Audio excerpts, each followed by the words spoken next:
Happy Friday, guys. Happy Friday. Once again, we missed the good stuff. Katie Allen, welcome. Thank you so much. I'm so excited to be here.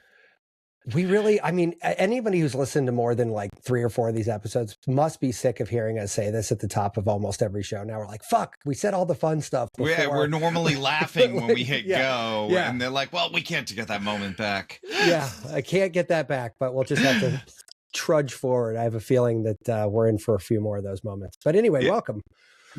What we didn't ask, what we didn't warn you about is we only ask one question. Yeah, well, you know, I figure, Katie, we usually only ask one question. It's how you get here, but I have a feeling we're going to get into all that. So I kind of glossed over it today. But yeah. So that being said, how'd you get here? I've had I've had a whole conversation with Tom, right? So I was kind of thinking like, I'm here because Tom's actually been a guest on my podcast, which is awesome. And I'm thinking I've known you for all of 4 minutes now, Matt, and I've already said the word masturbation. So I feel like we're firm friends already. We usually have to get to like the second or third date before we start talking about masturbation. I mean, that takes a minute. You know what? I know the C word on your side of the pond there doesn't hit as hard as it does over here, but that's been thrown around on this show quite a few times. So feel free to go wherever you want.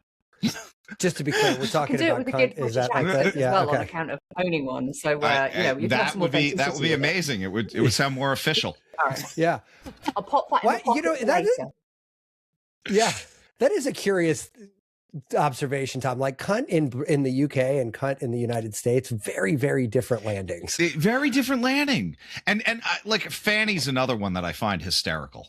Yeah. Because that's just like a word you teach little kids here and there. They're like, oh.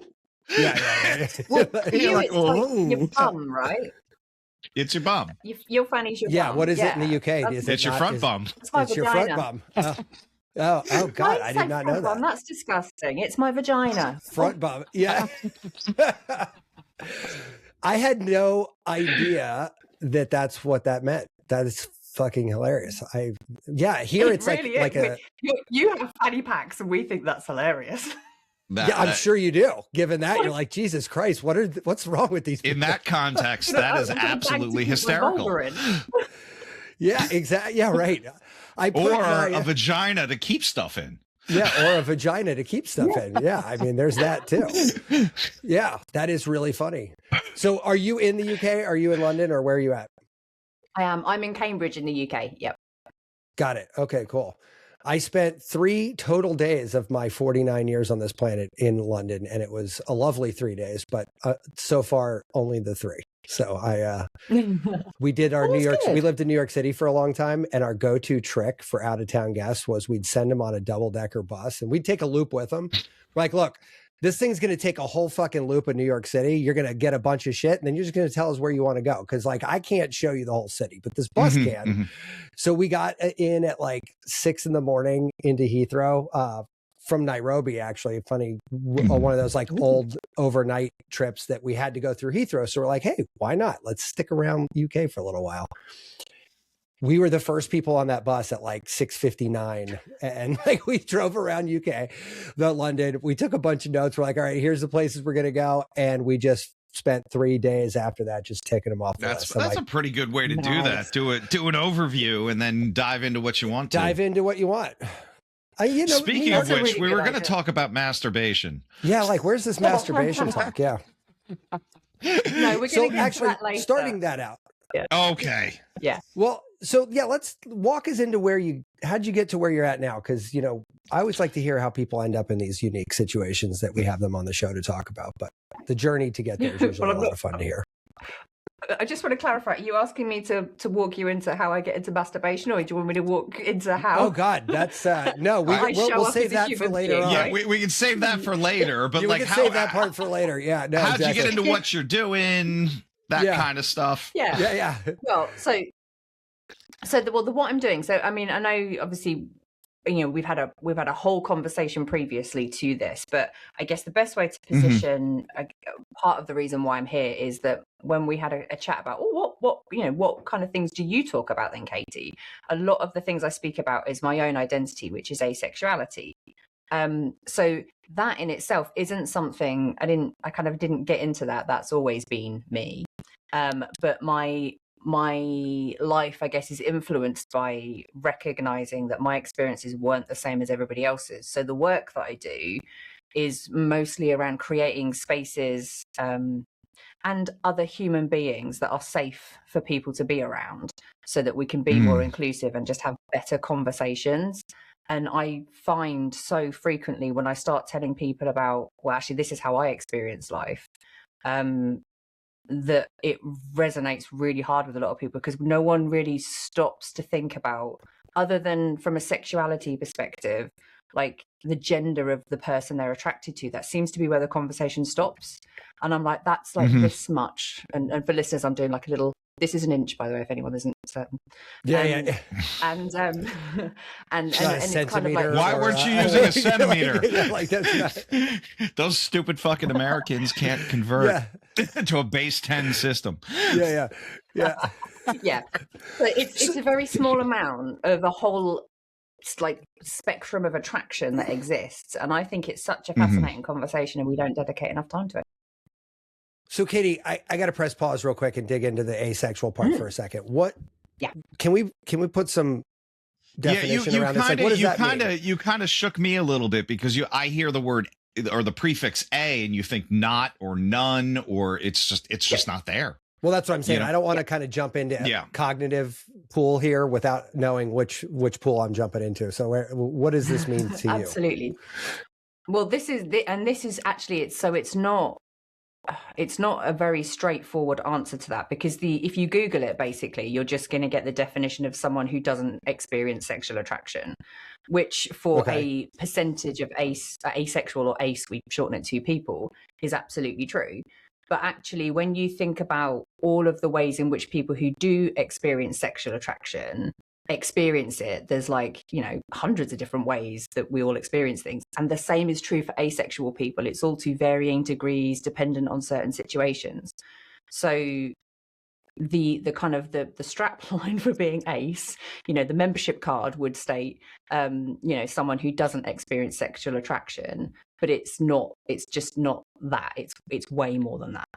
So at a baseline level, when you say doesn't experience sexual attraction, does that mean like, I don't want to use gender, because I think I agree with you that attraction has something to do with gender, but I think there's a lot more to that as well. But totally. Does that mean like in no circumstance, whatever the gender of the other person is, you're just not revved up, like the engine doesn't go? Is that kind of what we're talking about here? So or is it just like, that's not? Yeah. Okay. Yeah. For me, yes. It's not, I never knew that was a thing, because I didn't know what it felt like to experience it. So when you're not feeling something, you don't know, right? We all experience the thing we experience. We have no frame of reference for anything else. So I don't experience it at all. But there will be people who, under certain circumstances, might experience something. And a lot of that can be connected to whether there is an emotional connection or not. And then under those circumstances, they might start to feel something, but ordinarily it wouldn't be present. So it's all to varying degrees. And we also can't confuse, the experience of sexual attraction and romantic attraction, because also those two things are very different. Yeah, and that was the rabbit hole I was going to go down. It now is like, okay, so you're a teenager, you were at a high school party at some point, beer was had, whatever you guys drink over there, not sure, you were smoking a joint, whatever, everyone's starting to get a little curious. Like, when you were back then in that time, I mean, is this something that you're just like, okay, I guess I got to do this, but I'm not really into this? Like, I mean, how does this sort of translate? Because that seems like a tough position socially to be in. Yeah. And let's face it, and it may well be the same or different in countries around the world, but certainly here in the UK during the 90s, when I was in my teenage years, sexual education was rubbish at best. And in fact, it was illegal to talk. It was illegal to talk or promote any form of what they would have called then homosexuality, but as we know, is more broadly anything under that spectrum that isn't being straight. Right. So from my perspective, I was going to parties, getting drunk. All my friends were doing stuff, and I didn't want to be left out, so I just did the stuff that they were all doing. Someone says, "Do you want to do this?" You go, "Yeah, why not? Fair enough." Well, that feels nice. Okay, cool. Now what? Like, now what? Yeah. Yeah, no, because I honestly, like, I mean, look, you're talking to two guys here, and I can't, I don't want to put words in Tom's mouth, but like, I couldn't stop wanting to hook up when I was a teenager, right? Like, it was like nonstop, right? That is the most mind-blowing thing, because that's when our hormones are surging, both in men and I said both. I gave you a binary. Sorry, but in most human beings. So it's kind of mind-blowing that I get it, but like you mentioned this kind of like romantic versus that was the next physical question. thing. Was the romantic part there? Like, I really like being around this person. They, they give you that safety, they give you that connection, and then, but I don't need to touch their genitalia. Yeah. Was it something like that? Very much like that, in the sense of, so some people are asexual and aromantic. So just not bothered by any of it, really, probably prefer a book, right? You're going to have just as good a time. I would be what was described now I have the language, I didn't at the time, as being asexual but pan-romantic, which is, for me, kind of romantic. My romantic and emotional driver is very strong. So I love like romantic intimacy and being close to someone, holding hands, hugging, kissing, love it all. Like, closeness really works for me. And I experience that, and it doesn't matter. The gender of the person is kind of inconsequential. It's more about how I feel about being around that person. Sure. It's more of a spiritual connection, if you will, like, rather than necessarily a gender-driven one. That sounds very much like Molly in my head. That sounds like a very MDMA kind of like, can we just sit here and you rub my back? Yeah, that's funny. So, like, I mean, teenage is one thing, but like, as you started to get into adulthood, I mean, did this vocabulary start to clear up a little bit? Like, I mean, how did you sort of navigate that path? Because I got to say, even that seems... Now you're getting into all kinds of other layers, right? Now, like, you're holding hands with a guy, you're holding hands with a girl, like, people, like, now you're really mixing it up. You're like, so like, this has got the layer of complexities just had to have been building. Yeah. Especially without the vocabulary at that time. Oh, sorry. I didn't mean to step on you there, Katie. No, you're all good. No, but completely true, right? And it took me until I was like well into my 30s to be able to put language and a framework around what I was experiencing. So for me, I just was in relationships with people, and it was almost like there's the way society dictates it in the movies and everyone around me. Like, when you're in a relationship, well, firstly, you're supposed to be in a relationship, because if you don't want to be in a relationship, you're a weirdo. So then if you're in a relationship, there's that point before you first have sex, and then there's the point after you've had sex. And from then on, every relationship, you're supposed to have sex. So that's what you do. And I didn't realize other people were driven to want to do that. So me, almost sometimes I'd be thinking, oh, I haven't done this for a few days, I should probably initiate something. Like, oh shit, it's been about a week, maybe I should do something. Like, it was just it was just like how and you're always told like how often you should be doing it or not doing it, what is and isn't healthy. And I was like, okay, well, we'll do that then. I'll do whatever, Well, it almost sounds like you're vacuuming, like I better clean the floor. It's been a few days. Yeah. But you know what's crazy? I've had some interesting conversations over the last year with some autistic or type people, and it's fascinating how ninja-like their masking protocols are, right? Like, they know what somebody's face looks like when certain things happen, probably better than, neurotypical folks, right? Because I don't have to worry about your micro. I mean, I'm a bad example, because Tom and I are, always trying to read micro expressions in a dynamic live environment, right? But when you look at like these people, like, their life kind of depends on reading those micro expressions, because they need to pull the card out of the deck that they have to change that or influence that. They're not doing it because they want to. They're doing it because they have to. I know that I'm supposed to say hello right now because we just got here. Great. And now I can read, are they happy? Are they good? Okay, here's a follow-up question. Why? And it's just very mechanical. And it's fascinating to me that they've developed this whole protocol, and it feels like you're doing the same thing. You're like, okay, I guess I gotta do this now. So then, Katie, I've got this kind of like this overarching kind of, is it easier, or do you seek out partners that are also asexual? Like, would that be an easier relationship, or is it like, no, I like this person romantically, and then I'm going to do the physical thing to keep them happy, kind of thing? Yeah, so I'm going to go with no, it's not easier to seek out ace people, because it's different. The ace experience is different for every person, in the same way that, so the opposite to being asexual is allosexual. So the allo experience is different for everyone, and the ace experience is different for everyone. So it wouldn't guarantee a happy time. And there are also kind of degrees as well. So I'm not kind of I'm kind of a sex positive ace person. Like I understand, like it feels good. I can get on board with it. And if I'm romantically attracted to someone, it's all fully consensual. Like it's all totally fine. But different buttons need pressing, like to make it fun for me as well. So it's about being able to have someone who is secure enough to have that conversation, knowing that they understand they can't rely on any sort of instinct kicking in me, because it ain't going to happen. So, other work. Well, I mean, do you have to lay those cards out on the first date, or how do you kind of jump into this? Like, this is kind of I don't want to say a jarring conversation, but it's certainly not one that most people are probably used to.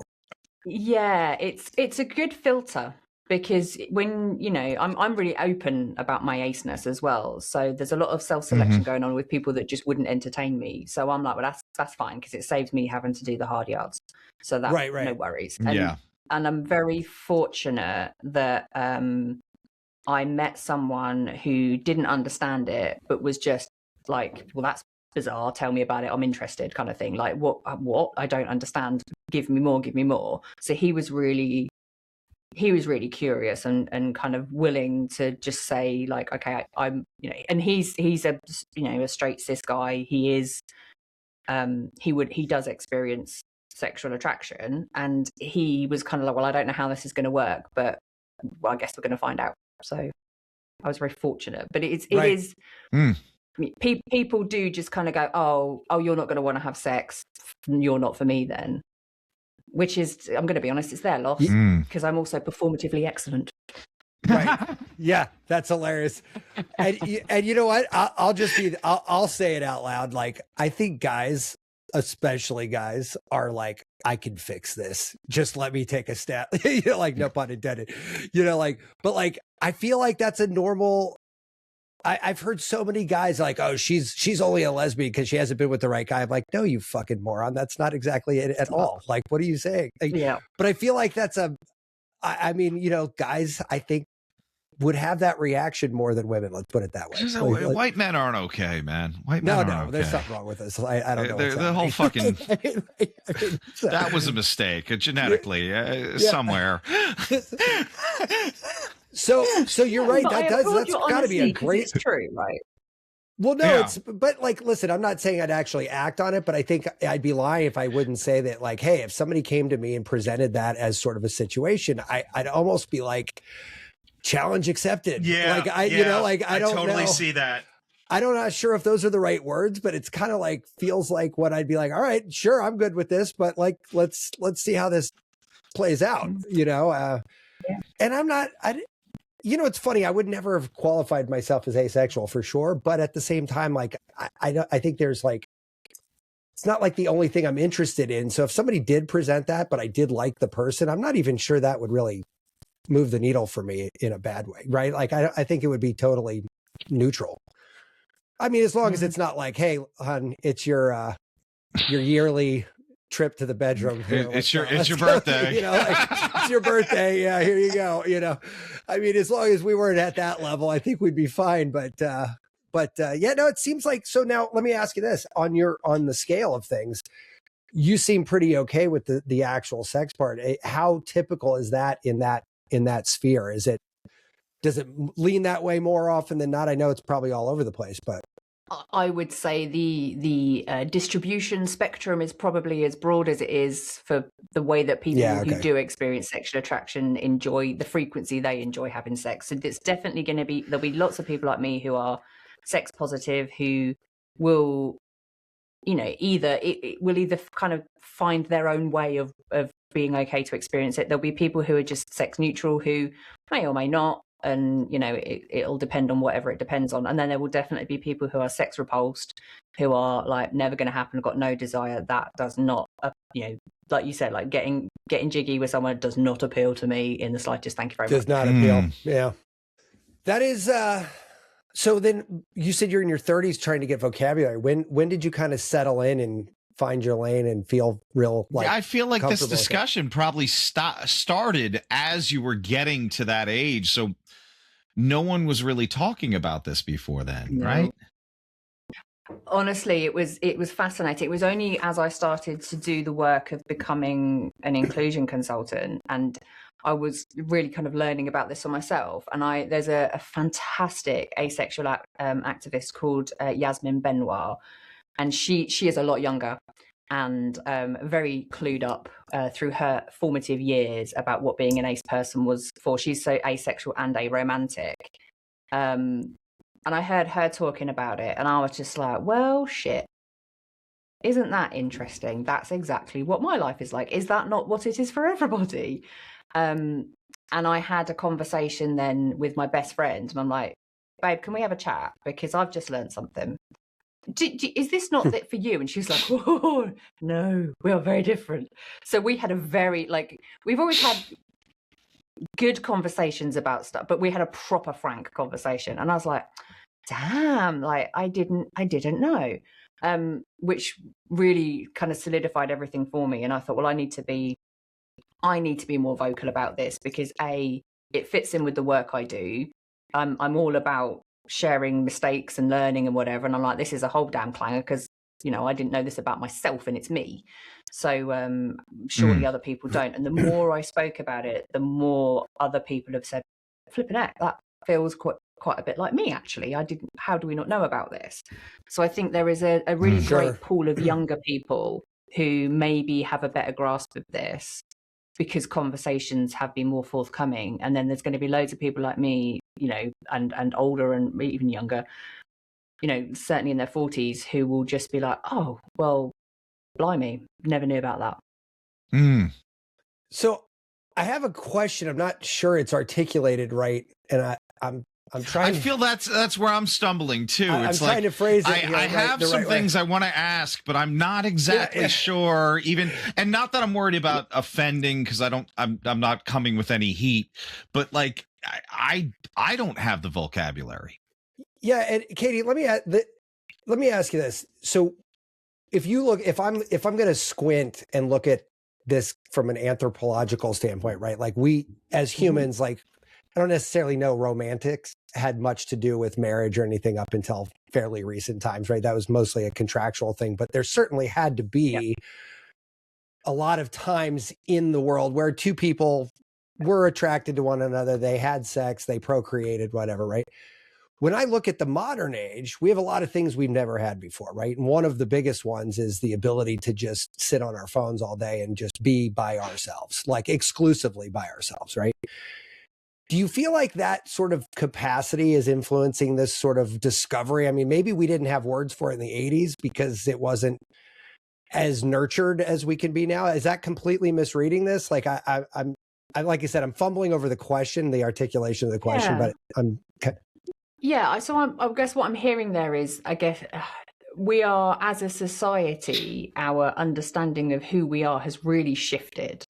And I think as we become more aware and we start moving away from, I guess, patriarchal models and kind of the hierarchical systems that govern a lot of what we do. As more people are starting to challenge that, I think conversations come to the fore. And for me, that's why representation is so important, because if we don't have voices of people sharing experiences that are different, then nobody learns anything, and we all just keep doing the same thing because that's just what we think are the options.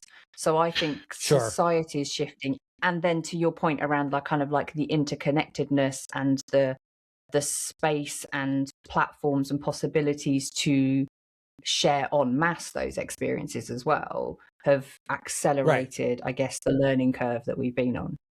Right. And it's tough to take the garlic out of the soup in this one for me, because it's like I build technology for almost 3 decades, and so I've watched what's happened over my career to the people using that technology, and like for better or for worse, I think it's net not getting better, right? Like I think there's certain pieces about like especially what you do that you can spread sort of like an inclusivity vibe faster than you probably could have in the 60s here in the United States, right? Because we just weren't ready to hear that message, one, and two, didn't have a means of communicating that, right? Like we're ready to hear that message now, man. That's what I'm saying. I don't think we're any more ready now. Look at us, what man. my news channel is showing me. I'm sorry.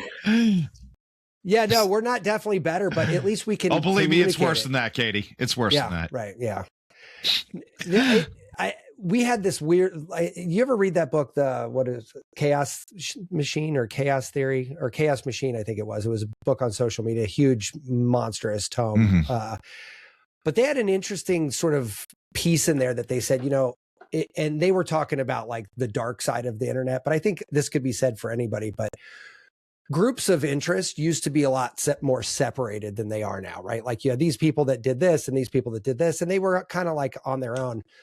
Social media algorithms have brought a lot of those Venn diagram or those circles closer together. And now instead of being circles, now it's a Venn diagram, right? And again, that book used like sort of the darker side, like, oh, look, if I've got some, incel, I can kind of maybe toss in some Hitler jokes and see if they laugh. And, so that it was a lot more dark related. But then I started looking at that more broadly and I said, this is happening all over the place. Like, like it's not just the dark internet that's getting more Venn diagram, it's all of it. And so I think some of this is like, yeah, we're not ready to hear these messages by and large as a society, but now there's groups of people that get more opinions that they never would have considered, but now they're like, oh, look, you're in a circle right next door to me. Come on, let's go play a little bit. They right? broadened that, I mean, but like even look at the LGBTQA plus, right? Like, I mean, remember that kept getting larger and larger. And I think, one towards activism, but also because people were having these conversations, right? Like, oh, look, it's not just that. It's not if the guy doesn't want to sleep with women, he's gay.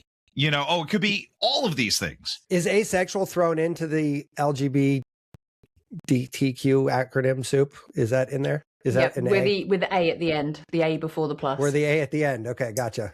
With the tail walker, I feel like the tail of the gang. and can I ask, because like this was such a weird thing that came up, and there was a trans woman saying something that was, it almost sounded anti-trans, and I have no idea why it's in my algorithm, but I'm not upset by it. And another trans woman stitched in because her whole thing was like the T and the A should not be at the end of that acronym. We should have our own thing. Da da da da da. And I guess the stitch that the woman was saying is like, no, we need to be represented with these people. And I kind of, clearly the person that stitched in was very anti being removed from that. But I kind of was like, well, do you want your own thing? Is this better if we all kind of team together here? Is it better if we kind of stand on our own because we are different? Yeah, and I think that's a really great thing. And I mean, I can think of reasons in support of both approaches, right? Because so for me, it's both and, because there is safety in numbers. And I think the heat that intersex and trans people get, because let's face it, when we think about that whole umbrella, we are confusing and conflating gender and sexuality into spaces. So under that general banner of queerness, we're lumping everything in. So I can absolutely, in an ideal world, we should be having different conversations around gender identity, and because it has nothing to do with sexuality. It really doesn't. So I think I absolutely would I'd love to see them being separate conversations, and both given the time and attention that they deserve.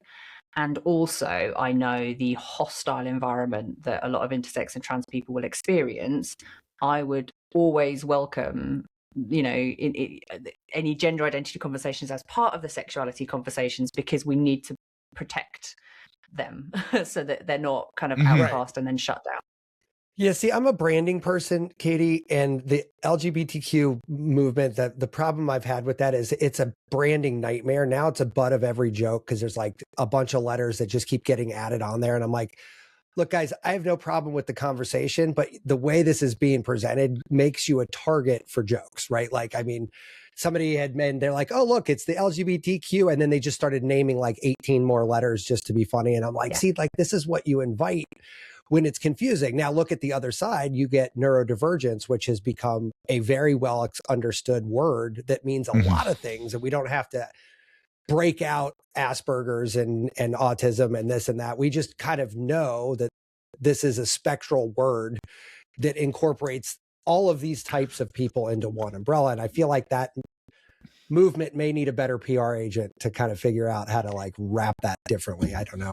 I mean, again, yes, and right, because yes, it would be. I would be delighted if we could. And again, I use the word queer for myself because I'm okay with it, but I also recognize that's a loaded word. It's been weaponized over the years, right? So I wouldn't advocate anyone else using that word if it's not something that they're using in reference to themselves. So I think if we could come up with some terminology, great for the branding exercise. But actually, I'm a little bit more concerned with if we're thinking about the comfort of people who don't understand this, and how are we making this palatable so that you can get your head around this? Because, oh gosh, it's a lot of letters.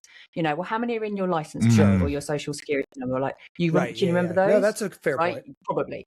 So it's kind of like, whose comfort Definitely are we doing this for? Because if we're, I have no idea what I have my no license idea what plate my is. license plate is. None whatsoever. Yeah. But yeah, I like your point, Katie. You'll remember, and it's like, I like your point. We're losing the point. The idea that we have to keep people comfortable that can't comprehend something is ridiculous, which is, I will say probably the generation before us, that was it. Like, oh, we don't want to do that because that would make some people uncomfortable. And it's like, yeah, but you're literally oppressing a group of people. So, white people won't clutch their pearls. Or straight people won't clutch their pearls. Yeah. And from my perspective as well, if people just say LGBT or LGBTQ or for me, I would like to hear people go as far as T, because I feel that trans people are deliberately excluded when people don't go that far. So if we even get as far as LGBT plus, okay, cool. Anybody around me, if I hear them say LGBTQIA plus, I know they're safe for me because I'm an A at the end. And if people what have is that? taken the time, what is I? Yeah, what's I? Intersex. Got it. I'm not gonna lie, I had no idea about the I. Yeah, so that's around gender. Intersex are people who are maybe born with both sets of sex organs or different variations thereof. So it tends to be that a medical professional, when they are upon their birth, will decide more which of like gender a genetic they will have issue. Interesting. Yeah. So, and then it may or may not be accurate. So sometimes those people would consider themselves under the trans umbrella, because if it doesn't match the gender assigned at birth, then they are also intersex and also trans. So for me, anybody that goes that far, names the letters, it's like, well, you've clearly done some work to understand what's going on. So I'm like, I immediately am more likely to trust you in conversation with me than if anybody says LGB. I'm like, okay, I'm not. Yeah, see, it's funny. I don't know anybody who abbreviates it like that. I either think they try to get to the end and they mix up letters, but I've never heard I don't think I've ever heard anybody abbreviate it. That's interesting. I'm trying to think of that. Yeah. I mean, I've heard, and one, you know, I have a large population that are, you know, gay and lesbian in my office, and we do have some trans patients. And I've heard them refer to it as the alphabet mafia, and I'm like, can I use? Is that okay for me? Like, I don't like. Am I allowed to say that? Is that cool, or is this not for you, Tom? Yeah. I feel a little bad for not knowing about this which kind of makes me a little sad. I feel like I've seen it, and now that she said it, but I don't. Now here's a off-topic question. Just to throw the cat really among the pigeons as well, in the US to kind of represent kind of indigenous. I've never heard that expression before either. Well. Yeah. Right. So, well, what, the cat among the pigeons? Never heard that. Never heard that. Maybe the funniest thing I've ever heard. By the way, I'm using that all the time. There's an English idiom for you. Create some chaos. That's funny. But we have shirts idea for guests to have shirts. That might be yours. Yeah, we're going to do T-shirts with quotes from. Yeah, please let's talk about, because I think you're going to talk about the twin. What are they? The 2S. So for about the twin spirit. So yeah, it's just it's just a recognition as well that the language will adapt based upon the society that we're representing as well. So in the UK, I just use LGBTQIA+ because that's what we're used to. Whereas I think but I also want to call out, like, there are indigenous experiences that also should be included. And I think it's important. And what would that, like, what is an indigenous experience? Like what's an example of that? I think, so again, my knowledge on this is less, but from my understanding is that, for example, in indigenous cultures, certainly American indigenous, it's around the two spirit pieces is recognizing that gender isn't kind of the binary assigned piece that we have. It's more, it is a spiritual connection to who you are. And it can exist on multiple planes. So, and I just think it's about recognizing that the Western world has kind of created this, because gender's a social construct, right? We've created a construct of which we navigate the world in. So that's one interpretation of the way we experience the world, and other things exist outside of that. Yeah, no, I hear you. And I don't know, in my mind, I guess my interpretation of this was that spiritual side of it, that like that you were just saying on the indigenous side. I feel like that is kind of just described differently with all of these different classifications. So I feel like people feel the way they feel, and that is supersedes anything else, right? Like, I feel this way, therefore everything else is kind of secondary or tertiary to that, right? So we're I feel like that's just put different language words and framework in place to support the human existence that we have, and none of it really does anything enough justice to do it accurately. Right? Yeah, because at the end of the day, I like women, but I like women because I like women, and that has, like, the rest of it is unimportant. Like, I'm like, okay, I don't know why I do. This is the way I feel, and if I felt differently, I'd feel differently. I don't know. I don't know. I went to art school, Katie, so like we didn't get lost in the labels as much. So like when I got out of college, it was and this conversation started to hit the airwaves. It came across like I didn't care, because I really didn't care, because like all the people I'd been hanging out with for like a decade didn't give a shit about any of this. You just were, and I just was, and we just intersected, and like that was it. Like it wasn't ever a point of conversation, because everybody had a unique situation in art. So everyone is a snowflake in art school. Let me tell you that, right? Yeah. Like everybody's like, oh, here's my lane. And it was whatever, like no one cared. It wasn't part of it. So when I found out all these people cared about this stuff, I was like, what the hell's wrong? What conversation is this? Like, I don't even understand what's happening here. And it was a very sheltered point of view, because I was in this world that was very much that wasn't important, you know? And then, listen, it was what it was. I got out of art school. We'd all operate that way.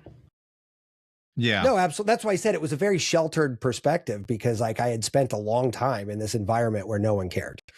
And then to be suddenly thrust into a totally different one. Oh, and then by the way, I moved to New York City.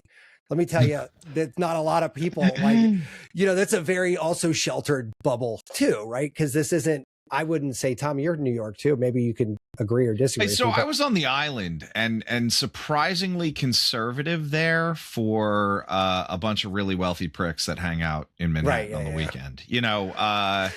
They almost like they're trying to like play both sides of it. I want the culture. I want the experience. I want all the great things that diversity brings, whether it's gender or race but I also want to keep my fence up nice and high, really, really. Yeah. I won't go back to Long Island. Yeah. Like that. But that one guy that listens from there is going to be real pissed off too. But I mean, is this conversation easier in London like it was in New York City, Katie? Like, I mean, is this like I don't know. I feel like, or is it not? I don't know. Nah, it depends who you're talking to. Honestly, really. It's the same everywhere, isn't it? People get it. Some people don't get it. Some people care. Some people don't care. Yeah. But if you walk down the streets of Manhattan, and I'll just talk about my experience here, and you asked 1,000 people, a question about gender fluidity or all the different versions of humanity that could exist, you would have a very different conversation than if you walk down the streets of, say, Oklahoma City, perhaps, or, someplace in the Bible Belt and ask the same 1,000 people that same question, right? It would not be the same situation. I think in New York, they'd say, why the fuck are you talking to me? Right. Right. I don't give a shit. Leave me the fuck alone. Yeah, exactly. What are you selling? I'm not interested. Yeah, no. Just get away from me, dude. Yeah. But again, I have to recognize that is also sort of, again, a sheltered perspective because like I take New York City, you could walk down a block and hear 9 languages, right? Like it's like, it's not the rest of the world, right? This is not how the world operates. So Katie, how does this influence? I mean, it seems like very influential in the work you're doing now. I mean, is this sort of like a North Star for what got you into your work now? Oh, completely. Yeah, it really is because my whole business model essentially is built about trying to make initially it was through making spaces safer, so making us have better conversations, being willing to make mistakes, being willing to ask the stupid questions coming from a curious place to get to know our fellow humans better, purely because I realized I'd made so many mistakes. I had not known so many things, and you don't know what you don't know. And I found it quite powerful when I rock up and just say to people, oh, I didn't know this and I didn't know that, and I said this, and God, wasn't that terrible? And people are like, oh fuck, thank you. Well, yeah, me too. I didn't understand that. Can we talk about it? So I'm like, then all of a sudden we're not doing linguistic gymnastics trying to avoid saying black. We're actually having a proper conversation about how does racism show up in our workplace. So it moves the conversation on by just taking away the shame from it. And now my focus is shifting actually because I very helpfully had a conversation with someone who called me out on something that I was doing around my talking about safe spaces. And she's like, you do realize though that you can't ever guarantee that a space is safe. She's like, the only thing we can ever do is work on ourselves to become safe people. And if the more safe people you get in a space, the more safe spaces you are. So I mean, shout out to Kath Blaney for helping me with that one. And I was like, do you know what? You're right. So now my mission is shifting about how do we become safe people? How, and even when we mess it up, get it wrong, how do we own that without letting our own shame or, our emotional response to like, oh, fuck, I've really put my foot in that. How do we actually put that to one side to acknowledge the fact that I've just done something horribly offensive? I need to deal with that first, and then I can go away and deal with my emotional response to it afterwards.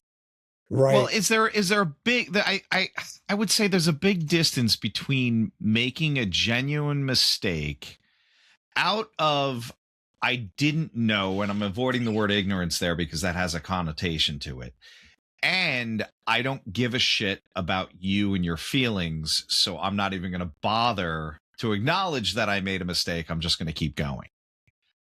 Case in point, I was on a big Zoom call with a group of acupuncturists when I was on an acupuncture lobby group for the state. and my friend will call anybody out. And I said something like, hey, we really got to circle the wagons. And I'm watching her text fucking light up. And she goes, dude, that's offensive to indigenous people. You're basically, and I was like, oh, fuck. You know, and it's so entrenched in our language that like it fell out of my mouth and I didn't even catch it until it was pointed out to me. And I think that's very different than me intentionally saying something. So not that I didn't feel bad, but like, I'm like, oh, I didn't even mean to do that. And you know, like, I don't think I have a point there. It's just that, like, you know, I think there's a big difference between being an asshole and being having a genuine mistake.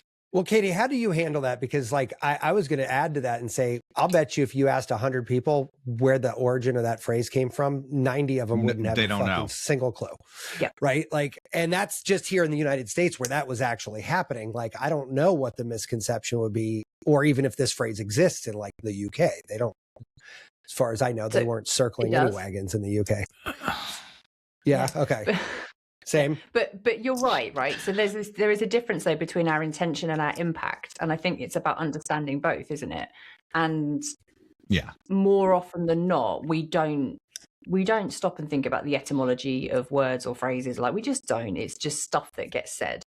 And I'm guilty of it too, right? I say things, and even now I'll say things and I'll be like, or I'll think something, I'll be writing something, I'll think it, and I'll be like, oh, I need to Google that, because it's like, actually, where did that come from? And is that okay? Or do we not know? Is it questionable?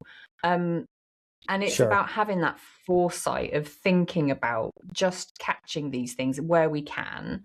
And if we can't catch them and someone has the decency to give us that nudge and go, yeah, maybe not that. To be kind of grateful that they've done it and move on from it. But more often than not, people get defensive. And for me, that's where the problem comes from. Is like, Tom, you could have reacted in several ways to that. It's good that you were like, I had no idea, noted, got it. Sure, thank you for that. Sorry for any offense caused. We all move on. That's addressed and it's put to bed. But and even now I'm thinking, is put to bed a good phrase? But well, look, somebody said something that wasn't true once, and I went with it, and it was in this, a monkey wrench. You can't call it a monkey wrench because it was invented by a black man. And I looked it up, and I'm like, no, it was like some Italian guy or something, and it was like, and I was like, oh God, because you know how many times, like, I feel like I am the monkey wrench all the time. I'm constantly fucking up other people's shit. Yeah, and I'm like, I was gonna get a tattoo of a monkey wrench. Now you're telling me I can't say it. Yeah, and it was like, no, okay. So I feel like, well, that might be just somebody trying to throw a cat into. Pigeons or so. I was trying to bring that one back into the conversation so I could practice it. but this is the thing, right? It's about, and for me, I'm like, a lot of people can handle being called out on something because we know that it's not about us. This is why when I don't get offended when some of my people in my network are putting things out on social media, kind of like, white people don't do this. I'm not going to be like, not all white people, because like, it doesn't offend me, because actually what they're saying has merit. Right. I'm not doing that thing. It's cool. I'm good with it. Like they're doing a public service by helping to educate people. But it's about how do we react to that. And oftentimes when you are so out of the loop or so just unaware of what you're saying, that then that defense mechanism kicks in. You literally go into fight or flight. And it can be that, well, actually, some people just like, well, I'm never going to speak up again. I'm never going to say that thing. I'm never going to put a post on LinkedIn again. I can't handle that. And it's like, well, that's not really an appropriate, not inappropriate. What's the word? Like when the ratio is right. I don't know, menopause brain. Pick a word that sounds right. And pick your own word. But or it doesn't feel like a measured response. And it doesn't, and it's not helpful. And then but the reverse is also true when some people get really defensive and they're just like, well, what's wrong with that? Tell me what's wrong with that. I didn't know that. No one told me that.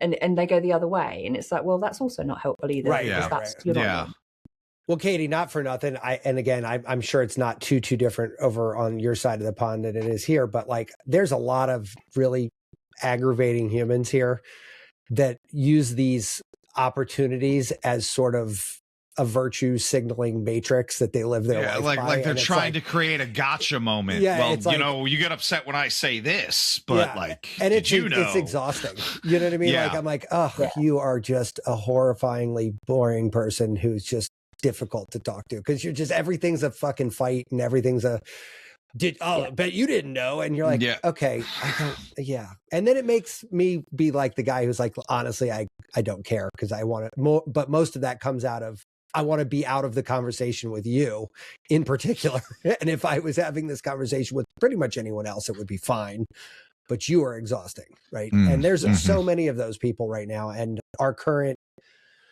political landscape isn't helping that. And I think this is kind of, and I'm sure you're well aware of all of the, changes that are in the air here. This is not making it an easier conversation to have. For sure.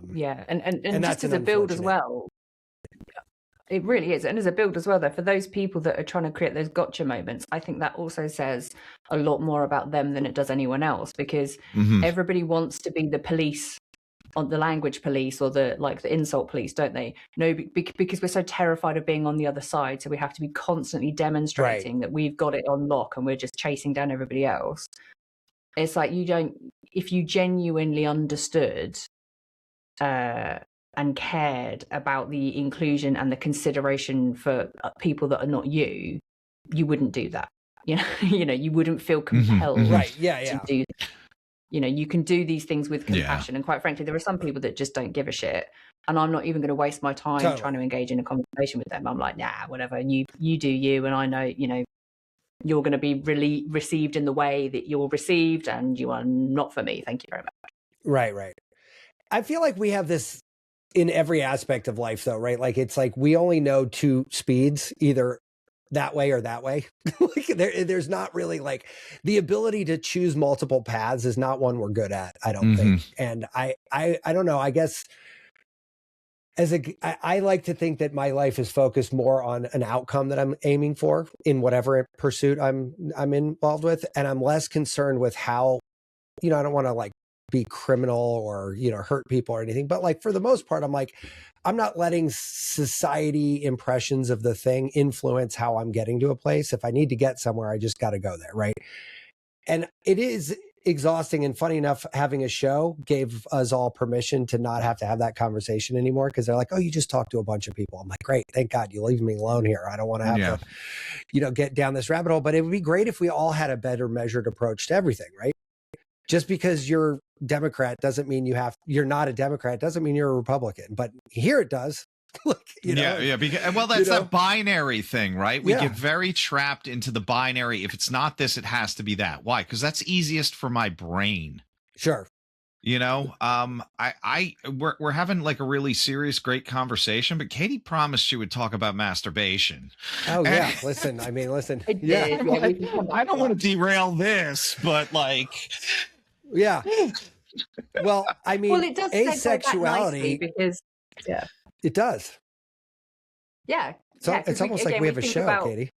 We think about, we do think about attraction in a binary way, and no, we all experience it differently. So I guess one of the ways I guess to best summarize asexuality is other people. When you are allosexual, your sexual attraction is kind of oriented outwards at other people.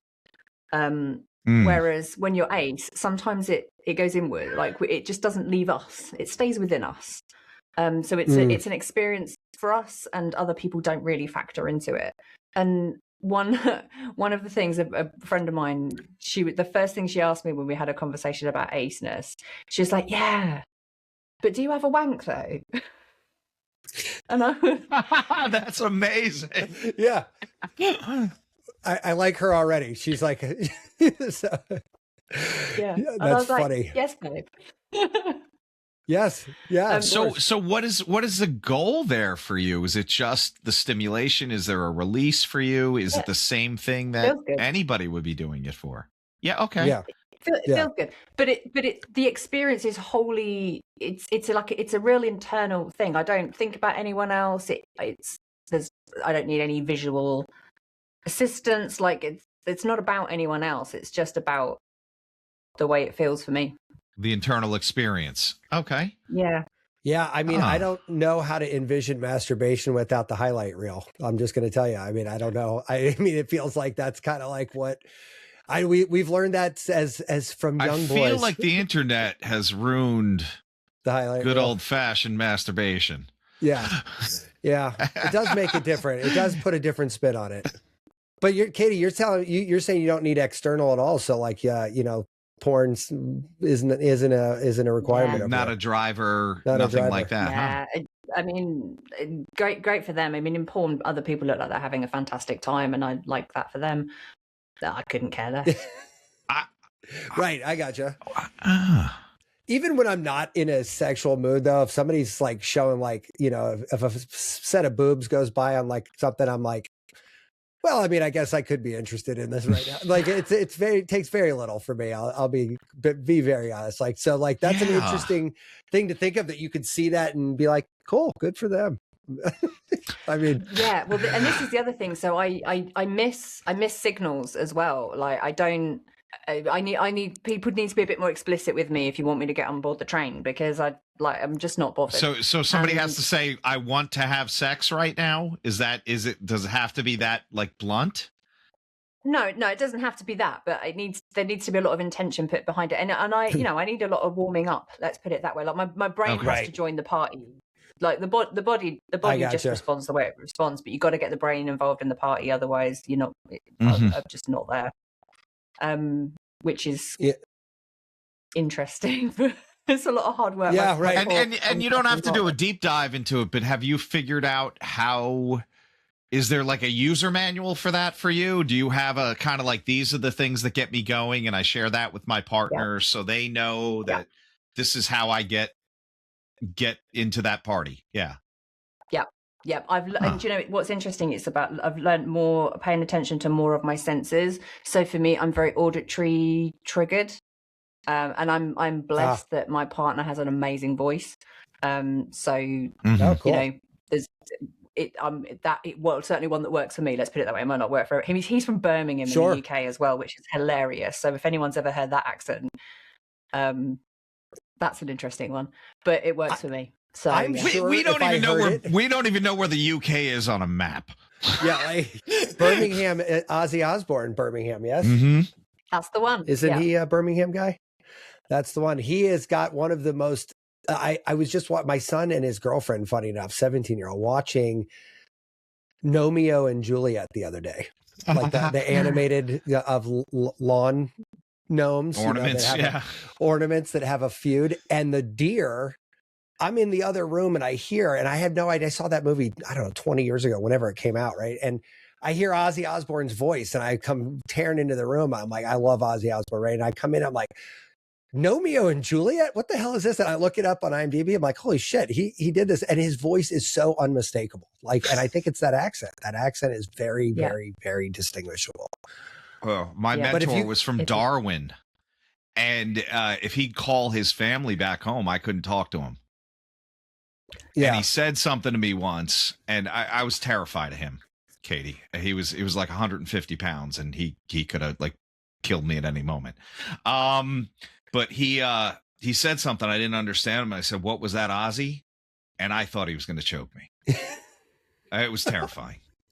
Where's Darwin? Is that not Birmingham? Darwin's a mining town somewhere like fuck north somewhere in England. Oh, right. Yeah. The northern parts get a little hard to understand. The Scottish folks talking up there, the northern parts of Scotland, right? Like, yeah, we actually know somebody from up there, and like when she talks to her friends, it's like, it's not English. It's sort of ish English, but not really. Like, it's very tough, So Birmingham accent gets you going, right? You listen to a little Ozzy, maybe, or is it particularly the tone of his voice? I think it's the tone, it's the vibration, it's the word, the language phrases. Right. Like there's just things that get my brain in a space where I'm more receptive. Let's put it that way. Yeah. I wonder. So here's a weird thing, because Matt and I, we found that we always reference past guests and stuff. We know this guy Daniel Tolson, and he has this software that basically analyzes your voice. Did I introduce you to him? We spoke about this on my show, and I found it fascinating. And this was the lead in to the ace conversation. The asexual stuff. I really would wonder if you got an analysis. Yeah, what your say? Voice would actually show. And I think he's crazy enough, and I mean that in a loving way, to like be really interested in finding that out too, because like literally I mentioned Lyme disease to him once, which is like, I mean, everybody has it here. And he goes, yeah, let me talk to the scientist. Let's see what we can do. And he came back to me with like this protocol to diagnose and treat it. And I was like, that's awesome. And we were talking about erectile dysfunction. We talked about a whole bunch of stuff. And he was like, yeah, if men are missing these tones, they can't get an erection. And it's like, and I know I said it on your show and we talked about it, but I guess I'm recapping here. But I think that would be fascinating to see what that looks like in different people. The thing with Daniel, though, is his is sort of fixing something. I mean, but I'm not even saying fixing, but would it show up in the analysis? Well, yeah, that's the part I'm curious about. Like, what would show up? Because I don't think there's anything inherently wrong. I don't think there needs to be a fix here. Where I was going with that, though, is it's like his diagnosis is in service of a counterbalance of something, right? So in this case, I'm not sure there's anything to counterbalance. I'd be curious what the voice pattern said, but I mean, I'm not sure what you would do unless somebody might be looking. Completely balanced in that arena, which is what I would think is more likely. And then that this is just to back Katie up, just part of the normal, natural human spectrum. Sure. So it's not a deficiency in an F note or an F sharp. It's just, this is just me. Well, it could be though. Like Ace could have G sharp missing from their voice pattern, right? And then you can notify that notice that as a pattern in people. As a pattern, yeah. I mean, who knows? But it is interesting. That technology is fascinating, Katie. That thing is like a deep rabbit hole of. I'm doing that therapy right now. It's fascinating. I mean, I'm my wife can't listen to my frequency. Interested.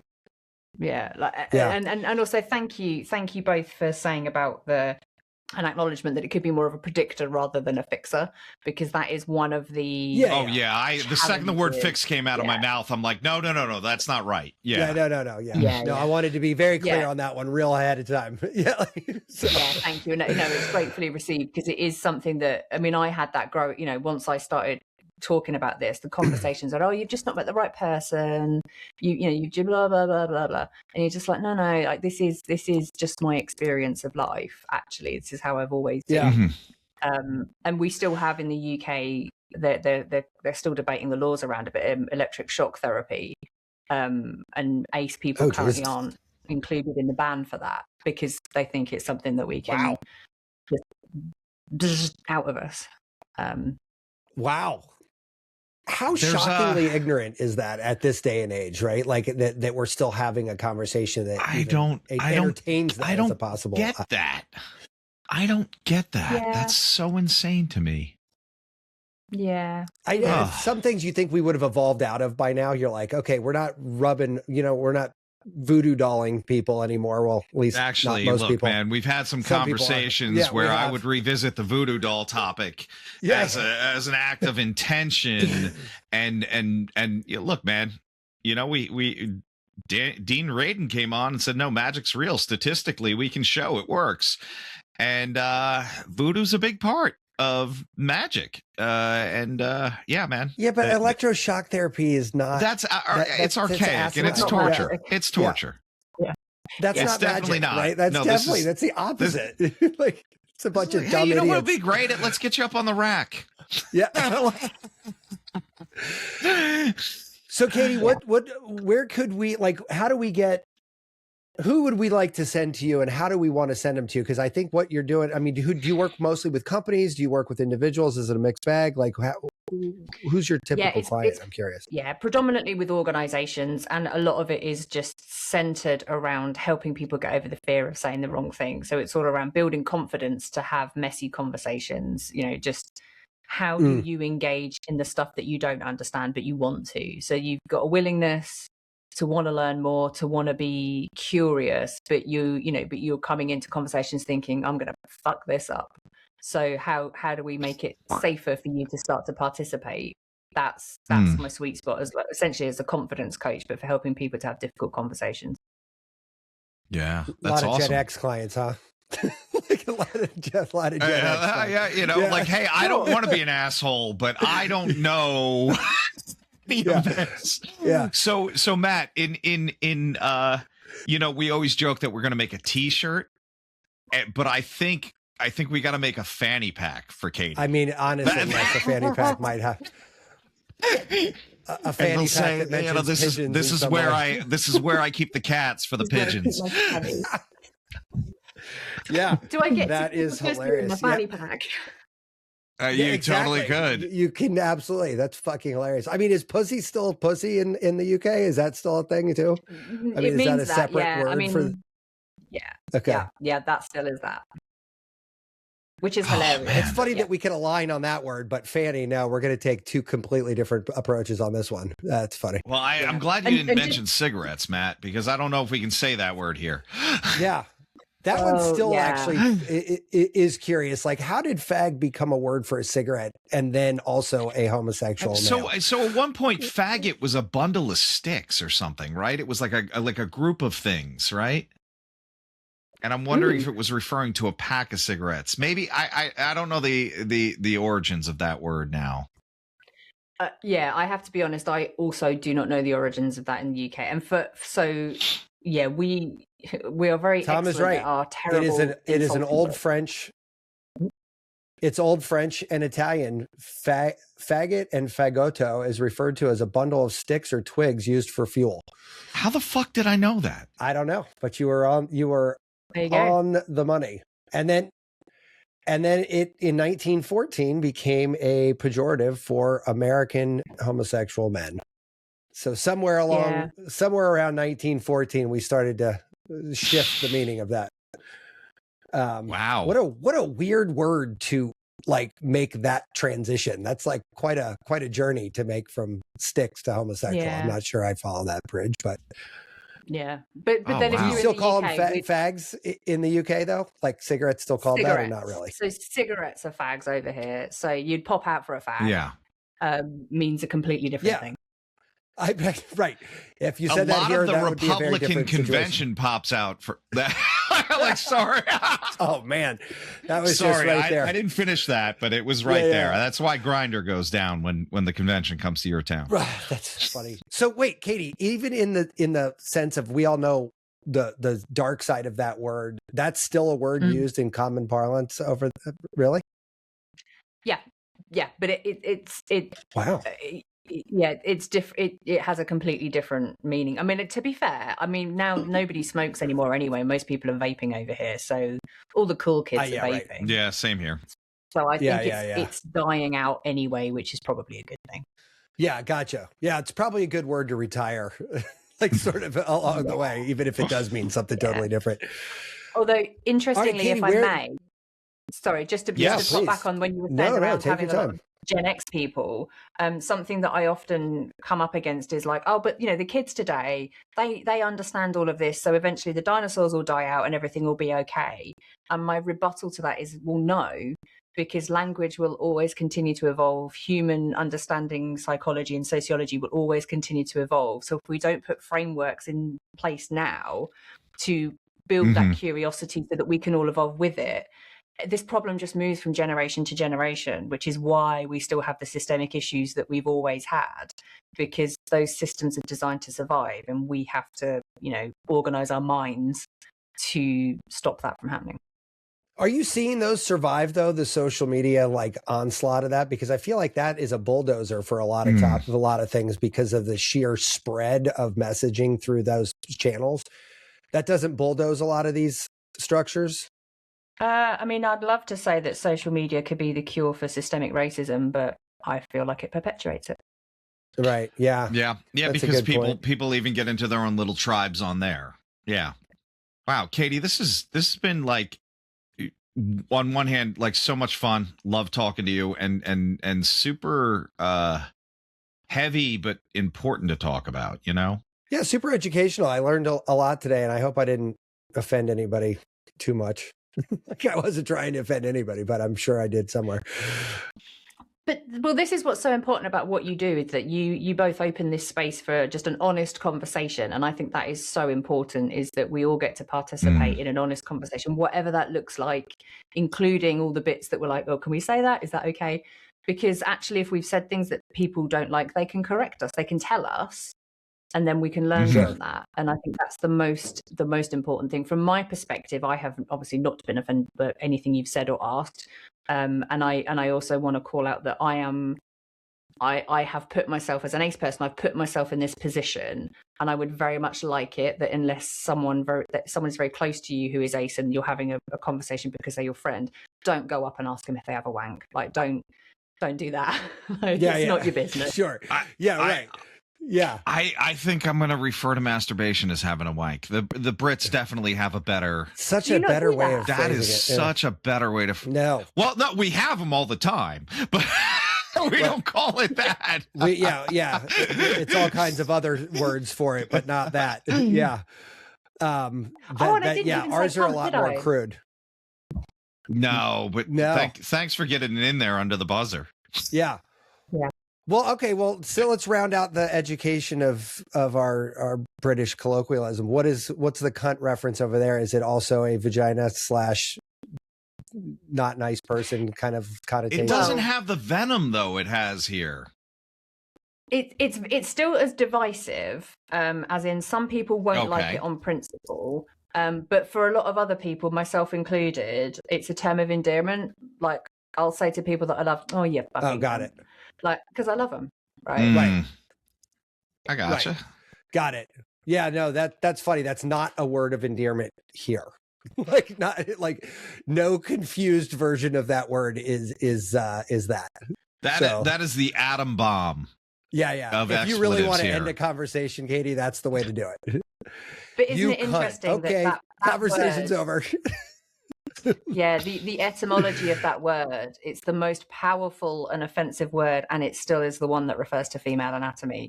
I'm like, that's rooted in patriarchy, isn't it? Like the most loaded word is definitely one of the most powerful things. Wow, well, I feel like we got to do a follow-up where we're just talking about words.